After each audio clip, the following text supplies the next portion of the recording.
You're listening to an Airwave Media podcast. Hey, history fans. If you enjoy shows like the history of the Second World War, then you'll love Airwave History Plus, now available on Apple Podcasts. Airwave History Plus is your ticket to ad-free listening to the history of the Second World War, plus bonus content and early episodes from dozens of the most popular history shows, including History That Doesn't Suck, the Explorers Podcast, the History of the Great War, the History of World War II, the American Revolution Podcast, the Age of Napoleon, and more. To get your free 7-day trial, go to the Apple page for the History of the Second World War and hit subscribe, or search Airwave History Plus on Apple Podcasts. Airwave History Plus, the essential audio destination for history lovers. From the creators of the popular science show with millions of YouTube subscribers comes the Minute Earth podcast. Every episode of the show dives deep into a science question you might not even know you had. But once you hear the answer, you'll want to share it with everyone you know. Why do rivers curve? Why did the T-Rex have such tiny arms? And why do so many more kids need glasses now than they used to? Spoiler alert, it isn't screen time.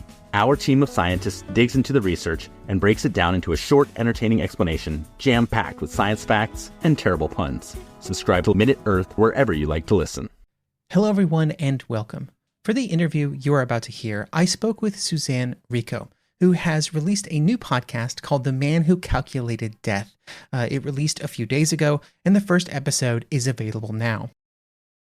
During our chat, we discussed the path that Suzanne took while uncovering her family's history, a history that involved the German scientist Robert Lusser.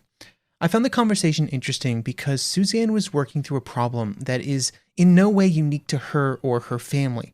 A family members whose experiences and actions were critical to their family history, but who also supported and acted in concert with a very bad group of people, the Nazi Party. Everybody's relationship with history is different, and the actions of family members in the past can be approached differently by each person. But what happens when you dig back into that past and find out that your grandfather, your great-grandfather, your uncle, your aunt, your grandmother, or any other relation was maybe just a person who made a lot of bad choices? What if they were a bad person? Maybe they themselves did horrible things.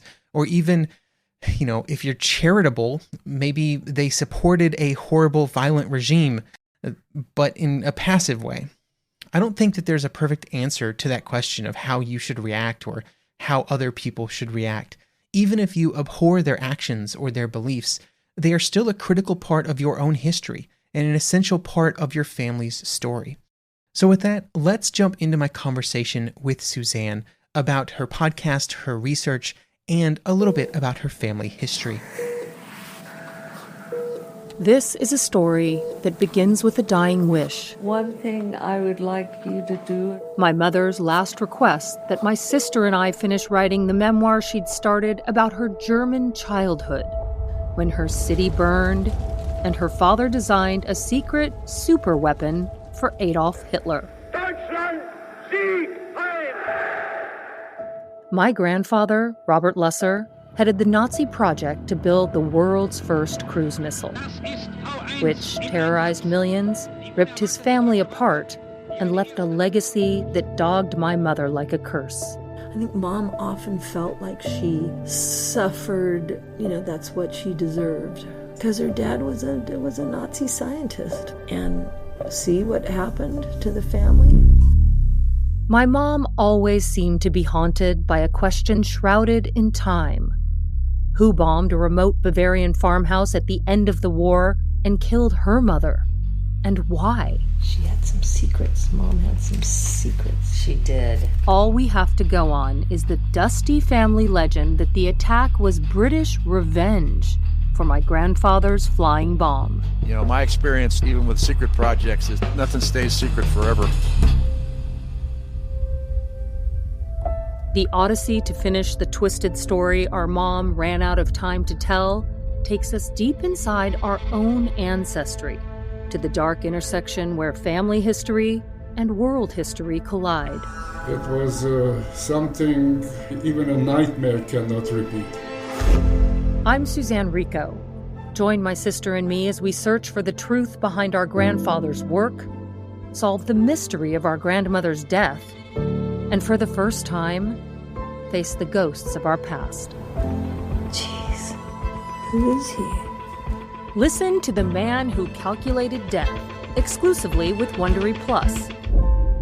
Join Wondery Plus in the Wondery app, Apple Podcasts, or Spotify.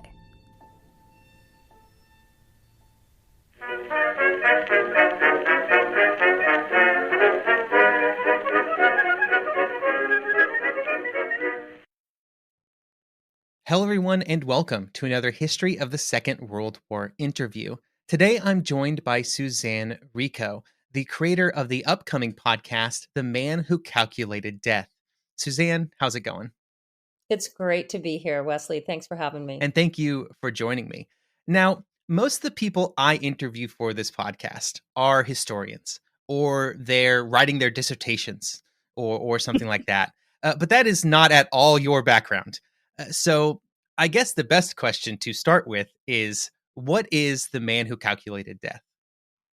So the man who first of all, I should say I'm a journalist. I'm a longtime television news broadcaster, and then I switched over to writing and now podcasting.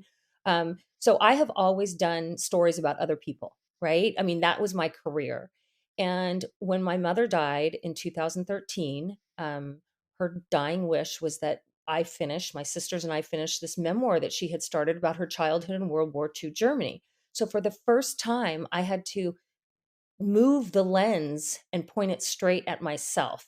And what I found was that I didn't know anything about my own background, which was the big thing was that my grandfather had been the chief designer and head of the project to build the world's first cruise missile, the V1 Vengeance weapon or buzz bomb for the Third Reich in Nazi Germany.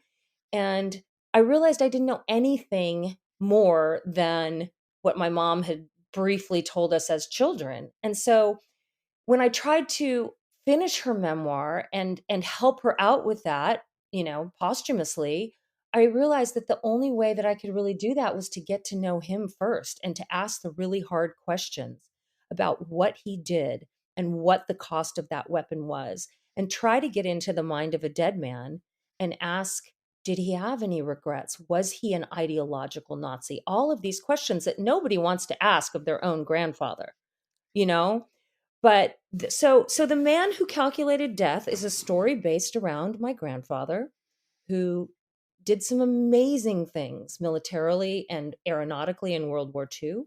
And it was an ode to my mother. It's a long, hard look at history. I go 80 years back and dig around in the dirt and try to shine some light on it. And the blockbusters that I find, I mean, it went more crazy than I could have ever imagined. They always say truth is stranger than fiction. Uh-huh.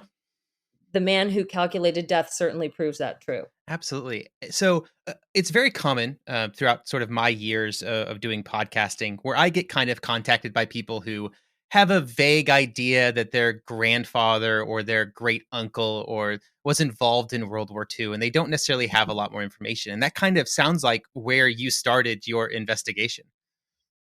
Yeah, absolutely. I mean, there was more, thank goodness, there was more archival material that I had. I mean, my grandfather had a Rolleiflex camera in the 20s and 30s, and he used it, and he had a film camera. And so I had this extensive archive that I'd never seen before that I got to go back and look at him and hear his voice. There were speeches that he gave.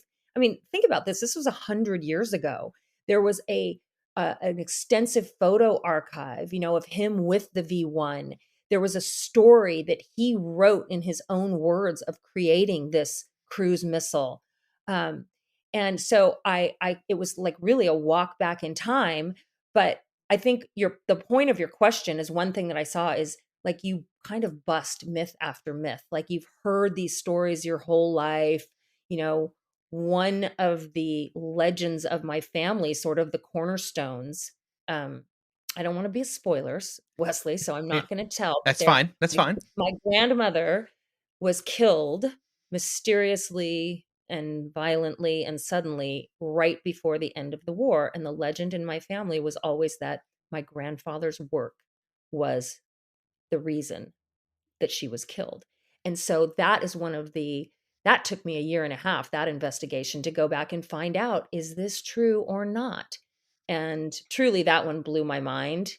And I finally solved that mystery.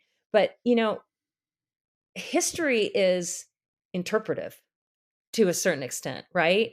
And I was relying on the stories of my mother and the stories of my aunts and my grandfather himself, his own voice and his own stories, to sort of piece together my story, right? This is my story, really, Mhm. at the end of it all. Absolutely. You talk a little bit, you mentioned it there, and then you talk about it a little bit, I know, in the first episode, of like people not talking about these things, right? Like Oof. family members not talking about what happened in the past. You even mentioned your mother had maybe started on a memoir and had not completed it. So kind of, is that something you encountered multiple times kind of throughout this journey of like finding out like, oh, like people just didn't talk about these things when maybe they should have? I think that it was too hard. I think it was too awful. I talked to historians in my podcast, and also I'm in touch with a lot of historians. And one of them told me recently that in the 20 years after the war, the history books taught really the Holocaust and parts of World War II, like in a couple of lines, Mhm. right? It was just like everyone was just like, ugh, get away from it. Like, let's just move on. And it wasn't until, the 1970s, say the late 60s, 70s, 80s, that it started the body of work around that started to grow, and we started to really remember it. So as I was going back and talking to really people that are in my generation, um, my mom's generation, she was a child in World War II. And then there was my grandfather who actually lived it. Those people are dead. My mom's generation is dying off. And when I talk to people in my generation, they all say, oh, yeah, my mom or dad never talked about it. They never wanted to talk about it. And so that's one of the reasons why I was so determined to get this story and to capture it for forever, memorialize it, is because once those generations are gone, that's all we have, you Mhm. know? And we do need to tell these stories, Wesley. It's important to remember the stories of the past so that we don't make those horrible mistakes, hopefully, in the future. Yeah, and it's important to remember, like, to dig down past that kind of family story through multiple generations, kind of filtered through various experiences, and getting back to kind of what happened. Um, Mhm. and Well, and it's tricky, yep. right? That's really tricky Uh-huh. because even in this podcast, I am a journalist, and I think I'm a very adept researcher. But there were places in the story where I ultimately had to choose. I had to choose. I'm going to believe this. I'm going to go with this because there are competing versions of the same story. Mhm. And I think I pieced everything together with a preponderance of the evidence, and I feel very comfortable in the story that I'm telling. But when you're trying to get hard facts of a day at the end of World War II, March 13th, 1945, that is just tricky. I wasn't there. But I'll tell you, this podcast is the closest I'm ever going to get to being there. It's the closest I'm ever going to get to being in a farmhouse and having bombs fall. It's the closest I'm ever going to get to being in a city on fire, which my mother was in Kassel in 1943, October of 1943. She survived the bombing of Kassel. And so I can now imagine that 7-year, or she was actually 6 at the time, the 6-year-old girl hiding in the cellar as the city around her, including her own home, burns. You mentioned kind of, closest to being there. I know a major part, or, during this podcast production, you traveled over to kind of visit some of these areas. What were some of the places that you went to, and kind of how do you think that being there on the ground helps, or I guess impacted kind of the story you were telling? As you were asking that question, the hair on my back of my neck and my arms kind of stood up because that was the tactile reality, like, oh my gosh, you can see it, you can imagine it. So my sister and I went to the very north of Germany on the Baltic Sea to Peenemünde, which was the Army research base where they tested both the V1 and the V2, Werner von Braun's V2. And not only did we get to see the museum and see the models of the V1 and V2, which are outside the museum, but it was this cold, blustery day. And we found this guy who took us behind the locked gates of this ruined military base. And he brought us to the place where my grandfather actually shot off the first test V1. And the catapult is still there in the sand, kind of disintegrating and decaying. But you can still see the lines of it. I think in the podcast, I say it looks like the decaying spine of a dinosaur, sticking out of the blowing sand. And being right there, it was like a time warp, like, oh my gosh, he stood right here where I'm standing, and nothing's changed in the landscape, right? It's the same gnarled trees and the same waving marsh grass and the same waves crashing in the distance. And so that brought it to life for me and allowed me to bring it to life, hopefully, for my listeners, right? Because they're going to be hearing the waves and they're going to be hearing that moment as we see that catapult. And then we were able, Wesley, to go to the farmhouse where my grandmother died. And it had been rebuilt. That was in 1945 when it was bombed. And it had been rebuilt. And we slept in the rebuilt room where my grandmother died. So talk about a goosebump moment. And connecting to what it was like for her. She was a 41-year-old woman with 5 children, and her neck was broken when the roof beam collapsed and hit her and broke her neck. And then her 5 children were then motherless and alone in this destroyed farmhouse. So being in those places and seeing what my mom saw and my grandfather and grandmother saw, it lives in me now. You know what I mean? Mm-hmm. Like, I know it didn't happen to me, but it almost feels like it did. Yeah, and it's really special to kind of be able to have those kind of connection moments with your family's history, right? Like that's something that's so hard to find. I'm so glad that you hit on that, because my grandmother died in 1945 and my grandfather died in 1969. Not only did I never know them, I never even thought about them. They were nothing to me, and now they're not. They're, to me, they are understandable, flawed, complex characters who loom large in my life and in my mind and in my heart. And I can truly say that I feel love and compassion for both of them, even as I wish that my grandfather had made some different choices. Yeah. I mean, they're people now, right? They're people to you now. They aren't kind of vague, shadowy memories of names. Yes, they're not ghosts. Mm-hmm. Yeah. They are more than that.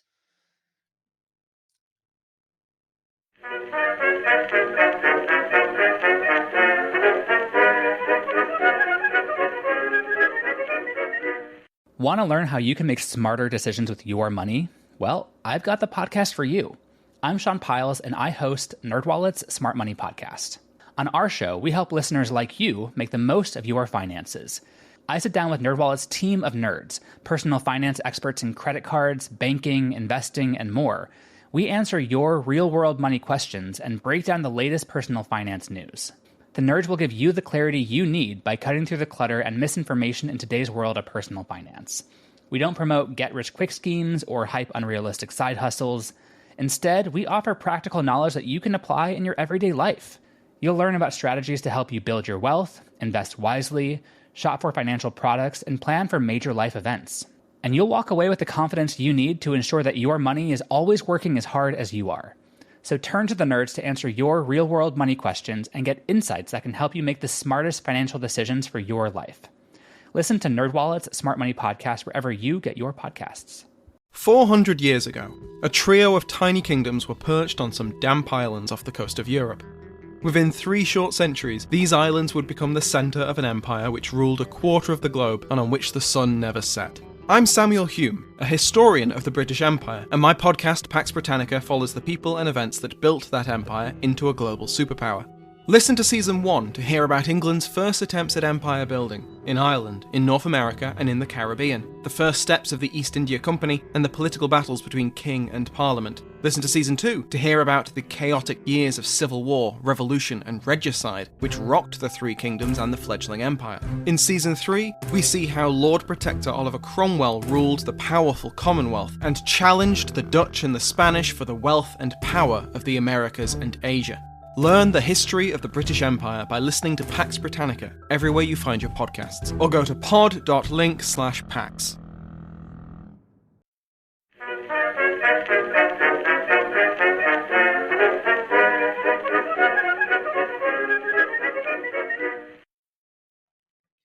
So as you're looking back into the history, your grandfather worked with the Nazis, was a Nazi.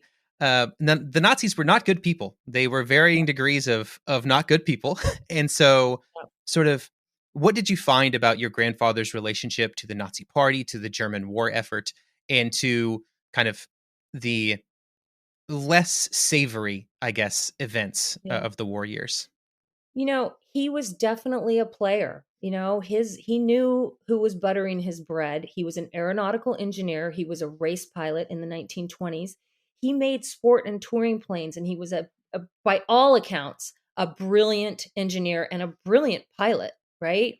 And so when Hitler came to power and the Third Reich, was coming up, he was working for Willy Messerschmitt, and Messerschmitt said, "Hey, let's build this warplane." And so my grandfather designed the Bf 109, and that was an out of the park home run, right? It became the backbone of the German Luftwaffe. And so then he was caught up in that war machine, right? And he had a salary and he had 5 children, and he was living very nicely in the 1930s. So one of the questions that it was important for me to understand or to answer as best I could was, what kind of a Nazi was he, right? We know there were different grades or levels, right? There were bystanders all the way up to the people that were convicted at Nuremberg. So there are quite a few examples that I found of my grandfather being very anti-Nazi. I found old letters that were long before the war started, where he called Hitler an idiot. And, my aunt was talking about how anti-Nazi he was, when a lot of people that was not a good thing to be, right? In the 1930s. And so as I followed his career and path, I came upon this kind of incredible crossroads in his career where he was fired from his job, and then he was put on house arrest and charged with treason by the Nazis for sabotage, for building faulty airplanes. And that took him a year. And, Wesley, as you said, the Nazis were not nice people. The penalty for that was you were lucky if you went to a concentration camp, right? If you got convicted of treason, they might hang you in the courtyard of the Air Ministry. Earhart Mills said, anybody caught convicted, doing sabotage, I'm going to hang him in the courtyard of the Air Ministry. That's a government building, they weren't playing. Yeah. So I found an incredible story, and it's in the podcast. And again, I'm not going to spoil it, but the web of lies and spies and deceit and God, there's drugs and alcohol and a suicide and all this stuff. And my grandfather got himself caught right in the middle of that. And he had to fight for his career and his life. And it took almost a year. And then he was able to get himself out of it. I'm not going to tell you how, but he was very clever. And the next thing he knew, they asked him to head up the V1 project, the Fiesler 104 flying bomb project. Yeah. And so, he starts working on the V1. So he's kind of the head of that project, if I remember correctly, right? Yep. Yeah. And that was also, I guess, a success. I guess you'd classify it as a success. I think it was a success. I mean, certainly it's the genesis of the cruise missile, right? I mean, they had the Germans had that technology before anybody else. Certainly the British were very impressed with it. I read quite a few articles that were actually quite funny of the Brits when they captured, the unexploded V1s, and they looked at it. At one point they said the V1 was about as useful to the Führer as his ridiculous mustache. But then they go on to talk about how inventive and incredible the V1 actually was. So the V1 was something that was in process for quite some time, but nobody could make it fly, right? How do you attach a terribly vibrating red hot jet engine? Mm-hmm. And it was one of the first jet engines to the back of a 1-ton warhead. You got to be real careful. Yeah, that can go south really quickly. That can go south really quickly. So that was my grandfather's first task. And basically the Air Ministry said, can you do this? And I think he knew that if he could, that he would probably stay out of trouble, with the Nazis. And so he worked on it like his life depended on it. And he came up with it. He came up with an ingenious solution. And guess what? It worked. Yeah. Yeah. And then the consequences of it working were, less than desirable, but. Well, and that's the thing, right? Yeah. That's the thing, is that then, my grandfather talks, and I have it in the podcast. He talks about, we were inventors, we were inventing, we weren't Nazis, we were patriots. And I'm like, okay, that's a little bit hollow, that rationale, Grandpa. Yeah. Because that bomb did. I mean, there were 8,000 of them launched at England. And, depending on what source you look at, anywhere between 6,000 and 10,000 people died. And then you have to consider the toll of that weapon on German soil. I mean, it was made by slave labor, and thousands of prisoners died making that bomb at an underground concentration camp called Mittelbau-Dora. And in the podcast, I talked to one of those survivors who actually made my grandfather's bomb at the age of 14 in a concentration camp. And I definitely get emotional whenever I talk about him, because the relationship that I have with him is so beautiful, and I'm so grateful for it, because by all rights, he should probably hate me, Yeah. Yeah. So, and you do mention that you talked about a little bit about how, his internal justifications for these actions that he's taking. Oh, I was just an inventor. I just made a flying bomb. That's what they asked me to do. I made a good one. I made one that really worked. And I always find that that's really interesting. And that's one of the values of kind of digging deep into individual stories like this of, not some people will, but a lot of historical figures, they don't necessarily justify their actions by, gleefully thinking about, how many bombs they're going to rain on London, right? They justify it in different ways, and those justifications are interesting, and they tell us something about how people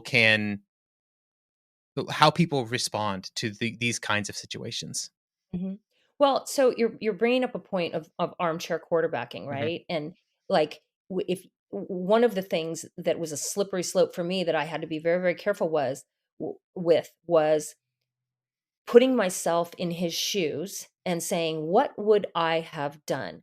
Well, you can guess, but you're not there. You're not in World War II. You're not in the Nazi culture of shh, which is where that's what I call it in the podcast, which is if you say anything bad about the Nazis, you might get a knock on your door and get carted off yourself, right? So if I really try to put myself in his shoes, I have to try to go back to that time. I have to remember I have 5 kids now and a wife that doesn't work, and I'm the sole support. So I would like to say, yes, I would have left Germany, or I would have said, no, I'm not going to build that bomb or that plane. But maybe I would have done the same thing, And so it's really hard to armchair quarterback from this day and age where I'm not in a war, and, I'm safe and I'm fed. And as much as I do wish that he had made different decisions, because nobody wants the legacy that I have. Nobody wants their grandfather to have created a weapon of mass destruction. Mm-hmm. I try to at least be mindful that he was not choosing in a vacuum. Mm-hmm. Yeah, and you can never replicate that exact situation that somebody's in, right? And the forces that are at work, and you can still judge their decisions based on how you feel they should have acted, but Yeah. it's impossible for you to know how you would have reacted given a similar Right. circumstance. Well, and one thing I will say, and I don't ever want anyone to think in the podcast that I'm trying to defend or exonerate my grandfather, because I certainly am not. I was just looking for the truth as best as I could know it. But one thing I do know is that he came to the United States for the second part of his career post-war, and he spent the rest of his career fighting for pilots and for test pilots in the military and aircraft to be safer. He spent his life devoted to safety, to saving lives rather than taking them. And I think that that probably was a psychological rebound from knowing that he had a part in the deaths of so many people. He didn't want to have that part anymore. He wanted to make the spacecraft more, the rockets, the Jupiters, the Redstones. He wanted to make those as safe as possible. And he fought like mad for that his entire career, the rest of it. Mm-hmm. So, kind of you're at the end of this kind of journey, or at least part of the way through this journey. So, what has kind of been the impact on kind of you and your kind of relationship with your past throughout this research and creation process? The most important thing that this podcast has done has helped me keep my mother's memory alive. So that was a devastating loss for me. I was very, very close to my mother. And actually for several years, I couldn't even look at the memoir. It was impossible for me to even open it.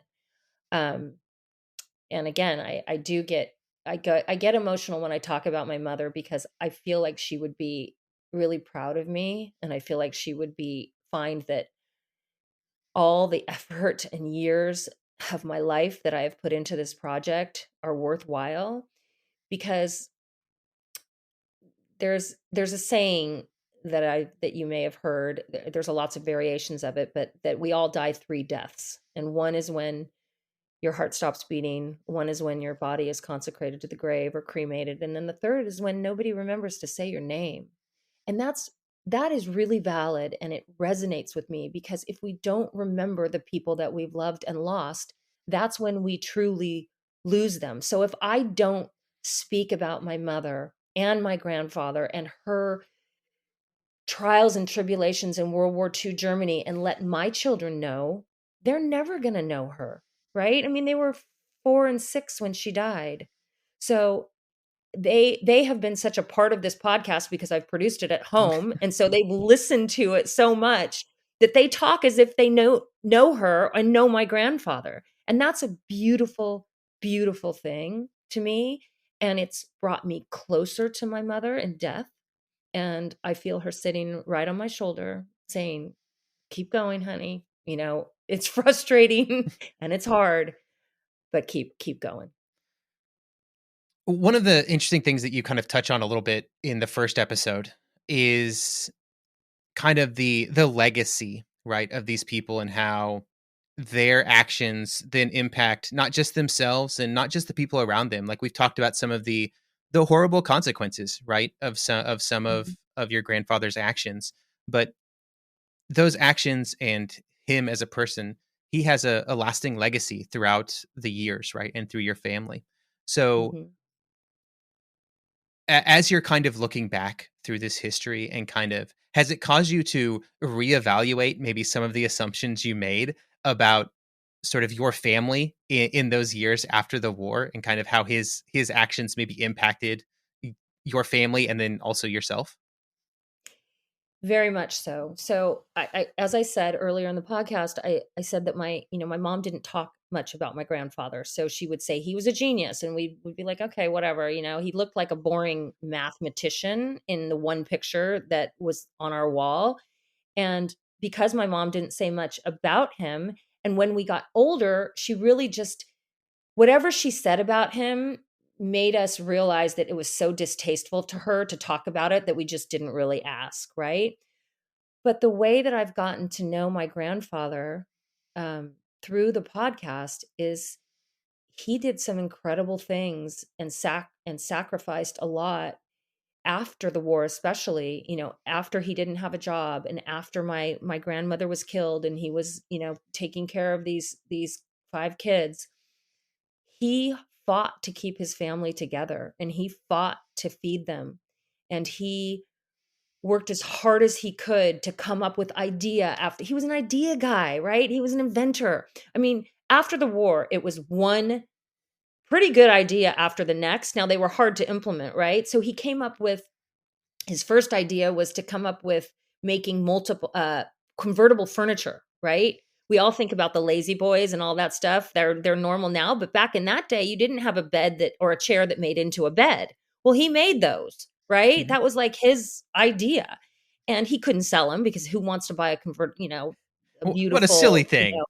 mid-century modern chair that turns into a bed. And then his next one was how to turn street rubble into usable building materials, right? Bauschutzverfahren, it was called. And he worked at that. And that's actually when he was finally found. And that's another one I don't want to spoil because that's an amazing part of the podcast. After 3 years, he was finally found, and he didn't know what was going to happen to him when he was finally found. Was it going to be the Russians? Was it going to be war crimes, charges against him? Was it going to be the Americans? Who was it going to be? So he was quite inventive. He was resilient. He was intelligent. He was funny. I have these instances where he was actually really funny. He was also an arrogant asshole. There are many instances, but then I also have to remember that he was a man of the 1920s and 1930s. Women were not considered equals back then. And so a lot of the stuff that he says that is so distasteful to me, I try to at least remember that was back then. And maybe he would have been different now, or at least I can hope that he would have. But he was hard. He was hard on his kids. He was hard on his wife. He was a difficult man, and he was a brilliant man, and he was a complicated guy. Yeah, it's really important to kind of get those layers in these people, right? Like, I think that it can be tempting, and it's not always wrong to say that, oh, they were a German, they were a Nazi, they were the worst possible human being. But it's equally possible to do the opposite, right? Where it's like, oh, my dad served in World War II, or my grandfather served in World War II. I'm sure he was an amazing person. When he could have also been an asshole, right? That's right. I mean, your point being is that black and white is really easy, right? It would have been so much easier for me, Wesley, to go into this project and say my grandfather was evil or my grandfather was good. One of those would have been easy to prove, and I could have got all the evidence that I needed for either one, and I could have built my story based on he was a bad guy or a good guy. But what the truth was and what I found was layer after layer and shade after shade of gray, right? And that's hopefully how most of us are. We don't want to be judged by our worst decisions, and we certainly don't want to not get a second chance.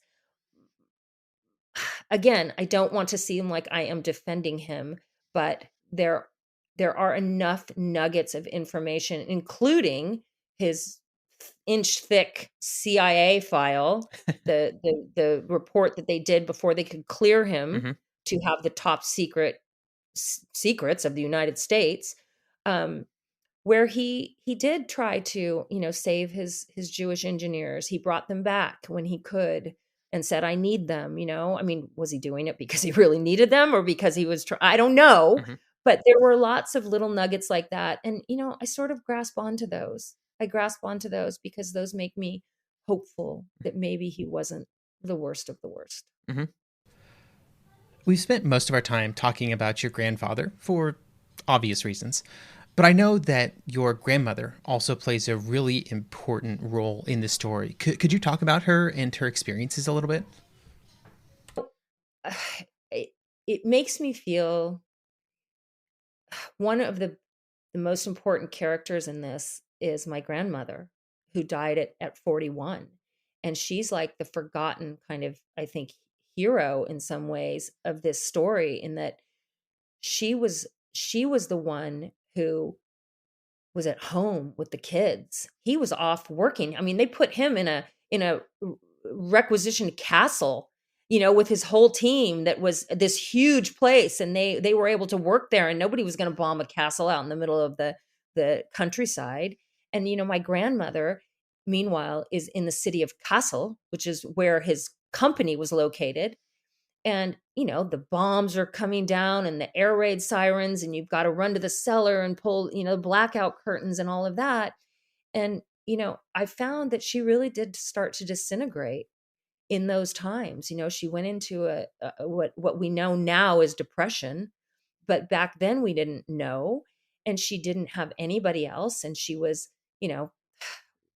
with these kids and trying to get food. And after their building was bombed, their apartment building, and burned, they moved into this abandoned mansion around the corner and slept, all of them, in the living room. There was no heat, there was no light, there was no nothing. And so she really feels to me like these are the unsung, sort of, not heroes of war, but they're the women specifically, that are left behind to keep things going while the men are off fighting in World War II. And the Germans had a name for the women. They were Bombenfrauen, the bomb women. And they were the ones that, when they got bombed out, they had to go find another place to live. And we know that there were mass city bombings, starting, I think, in 1942, and there were lots of people like that. So there are lots of people who, like, we were just talking, we were talking earlier about how, when you look back at history, sometimes you really wish the people that you're reading about had made different choices, right? You really wish they'd done something different. But then there are countless people who don't even have the agency to make those choices, right? Like, she couldn't decide. She had 5 kids and herself. It's like, there's not a whole lot she can decide. She's just at the mercy of what's happening around her. That's right. And and my grandmother especially, there's an anecdote in the podcast, in I believe it's episode 2, and she very specifically